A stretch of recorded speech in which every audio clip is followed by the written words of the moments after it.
Hello, today we're going to go over how to set up a Cloud Build CI/CD pipeline using GCP Cloud Build and Cloud Source Repositories.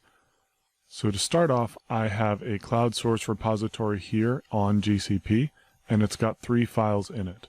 The first is quickstart.sh. This is just simple hello world. Next is the Docker file, which we're going to use to build our container.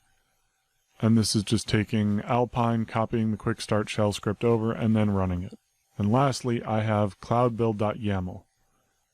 This is going to be the basis for my pipeline. Each one of these steps is going to become a build step later on. So on line 2, we have Cloud Builder's Docker. This is a pre-built Docker container with all of the tools necessary to run a Docker build. And there are several of these depending on which language and version you need to use. I will throw a link to the GitHub repository where these are stored into the snip description.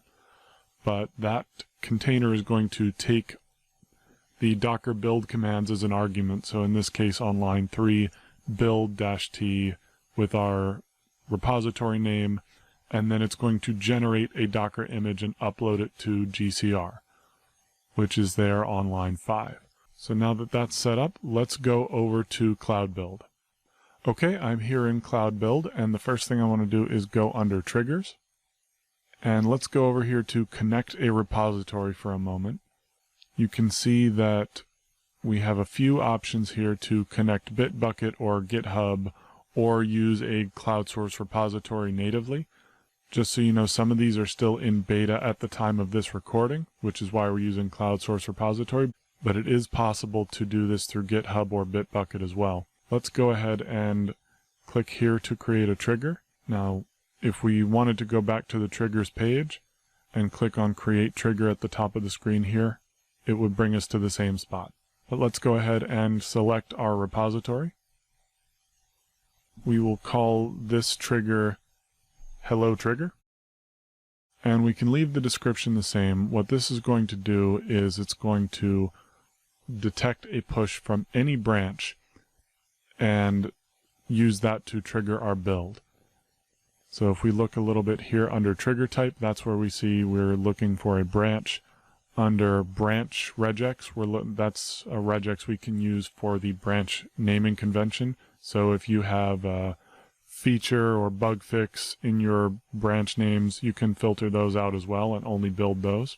And then we're going to scroll down a little bit, and under build configuration file, we're going to use that and select cloudbuild.yaml, which lives at the root of our repository. And we also have the ability to add some more variables into here, but we're going to skip that because this is just a demo. Let's go ahead and create that trigger, and we see it here under our active repository triggers. We can go ahead and run it directly from here. And let's go ahead and click Show. It will take us over to the build itself under Cloud Build. All right, our build is successful, and we have the logs down here to confirm that. So now our Docker container is built, and we can go back to our build triggers. And if we enable or disable the trigger here, that will control whether the build runs in the first place.